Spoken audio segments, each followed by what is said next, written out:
everybody, how you doing? Welcome back to my channel. Today's video is going to be all about what black salt is. So what is black salt? What ingredients do I typically use in my black salt, and typical ingredients in most black salts that I've seen, and also how you can use it, where you can put it, and what it does. But before we get started, don't forget to like, comment and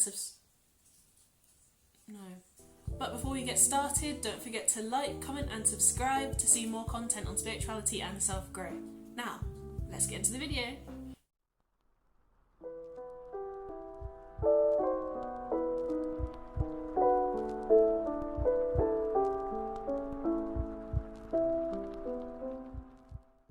So, what is black salt? Black salt, not to be confused with Himalayan black salt or Indian black salt. Those are like actual types of natural salts, whereas the black salt I'm talking about can be called witch's salt or pagan salt. It's a salt mixture that's made by pagans, witches, hoodoo, voodoo, spiritualists, practitioners, anyone basically on the spiritual spectrum uses it as a aid in protection, cleansing, in some cases hexing and cursing as well, but personally I just use it for cleansing and protection. It's a composition of different salts.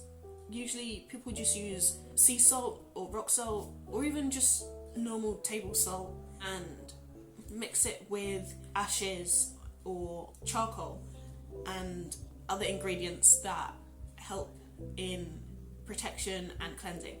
It's a good way to set boundaries and barriers and to cast circles and lines when you're doing spiritual practices to protect yourself.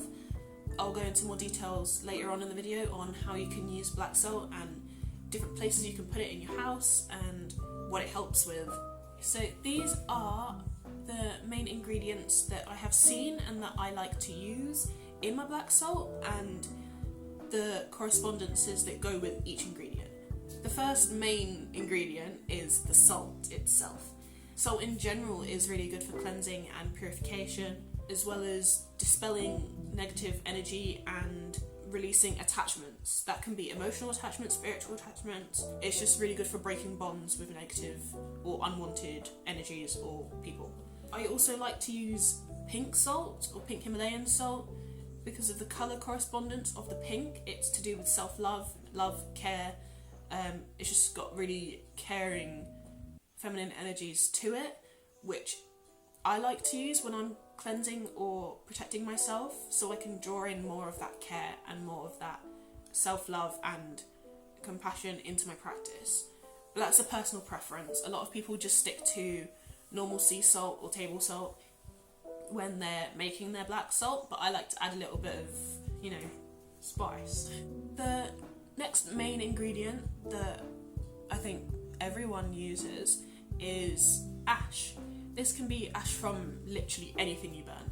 It can be some incense ash, ashes of bay leaves, woods that you're using to cleanse your space. It could be flowers that correspond to certain things that you want to draw in, or protective herbs or resins or anything that you can burn that creates an ash. You can put it in your black salt as long as you're aware of what it corresponds to, and it's usually corresponding to protection and cleansing and things like that.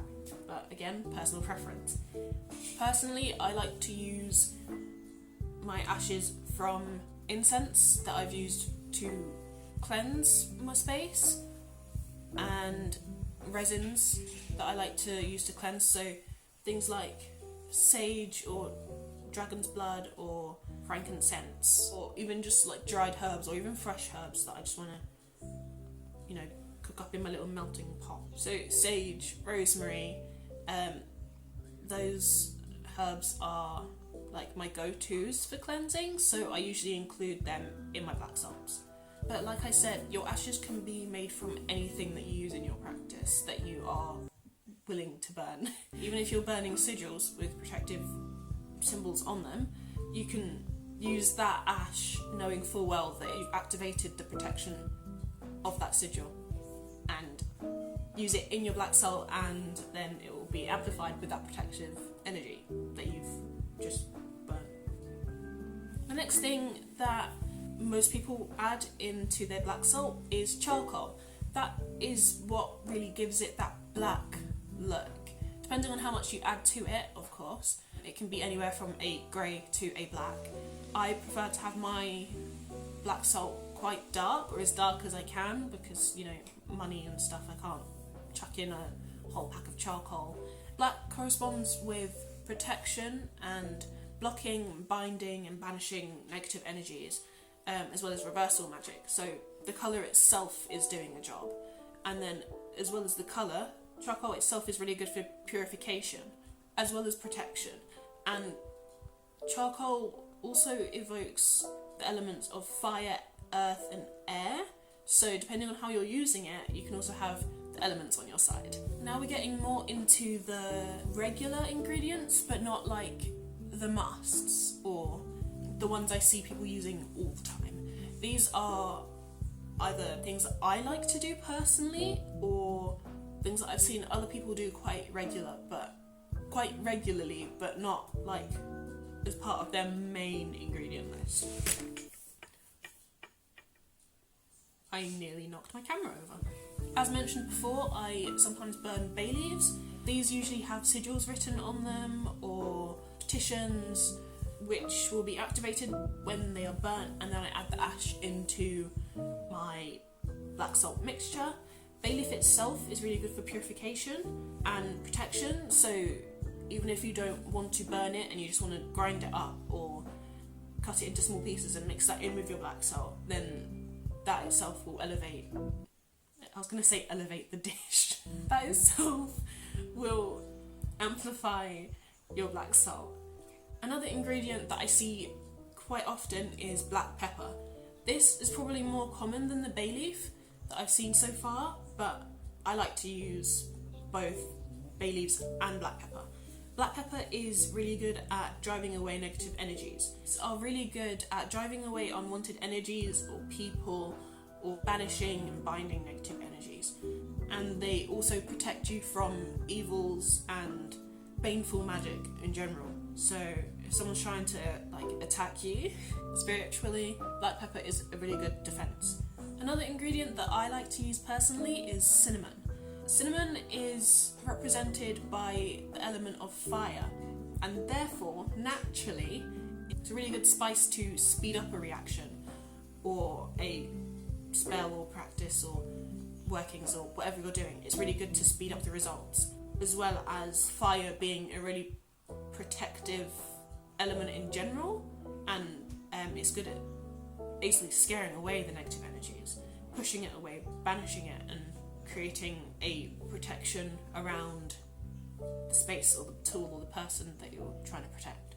The last thing that I like to use that is really easy to source as well, that I haven't seen a lot of people do. I've seen some people do it, but I personally like to do this. I like to crush up eggshells and put the eggshells in my black salt mixture. This is because eggshells in general are naturally protective. They're also very good in healing magics and good at absorbing negative energies, and also they're really good for plants. If you're sprinkling it outside, it won't harm the plants, but the salt might. So just be wary of where you're putting your salt.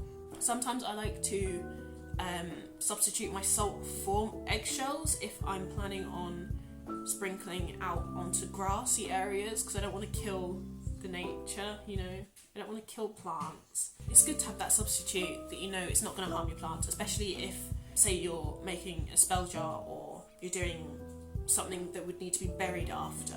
It won't harm the plants. Instead it will help the plants grow if you're going to bury it. Just be wary of what else is in your mixture and whether that's going to harm the plants.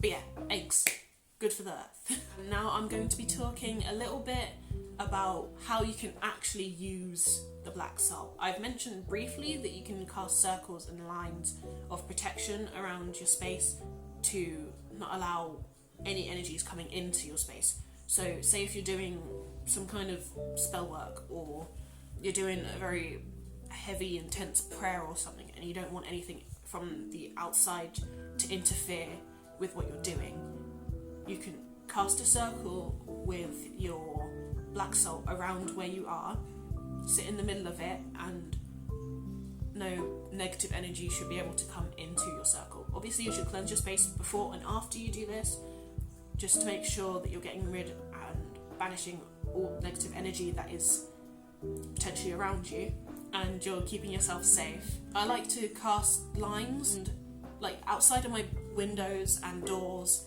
and sometimes around my entire house, depending on how I'm feeling or like the vibe I'm getting.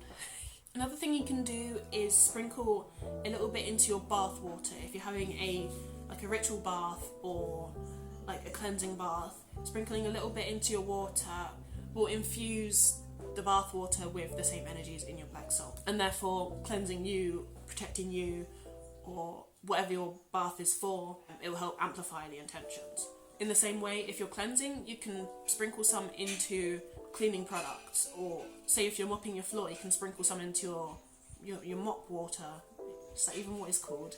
You can sprinkle some into your water that you're mopping the floors with, and then in doing so you will be cleansing the floor of dirt and negative energies as you're mopping. Just be wary that if you are making a really dark salt and your floors are light coloured, they might stain, they might leave some black streaks, so just make sure you go over it again to get rid of all the streaks, otherwise your mopping's just, it's pointless because your floor's going to be dirty again. You can put some salt out on a tray or a bowl or something, and then put your crystals and tools inside the salt, with all the mix of all the herbs and ashes, charcoal, salt. It is an amazing cleanser for your crystals and any other tools you have, really. I sometimes do this before I charge it in a full moon, just to make sure that my energies are clear and it will be replaced with the moon's energy and charged with moon's energy. Another way you can use your black salt, I don't really see this very often, but you can put them in little pouches and carry them around with you. So say if you're going somewhere that you know you don't like, you're always uncomfortable in that space, if you carry some around with you, it will block off all that negative energy and the negative feeling that you're feeling in that area, and really only let in all the good feelings, all the good energy and the good people. You won't be very subjected to slander or negative people in general. And in the same way, you can put that pouch under your pillow if you've been experiencing nightmares. This will stop any psychic attacks or evil intentions from other people that may be the cause of your nightmares, or even just evil energies or entities in general that are trying to attack you psychically or spiritually. They won't be able to cross over into your mind, and therefore you won't be getting as many nightmares. Obviously some nightmares aren't really to do with spirituality, it's just, it happens. But certain nightmares, you know if something's deeper. So hopefully the black salt will stop most, if not all, of your nightmares, depending on the source of your nightmares, of course. But yeah, that's all I've got for today. I hope you enjoyed the video. If you have any questions or suggestions, don't forget to comment below in the comment section. I do most of my updates on my TikTok, so if you're not following me on TikTok, what are you doing? I'm off now, so don't forget to like this video, comment what else you'd like to see, and subscribe and ding the bell so you never miss an upload. I hope you enjoyed. Stay safe, stay happy. Love you all. See you later. Bye.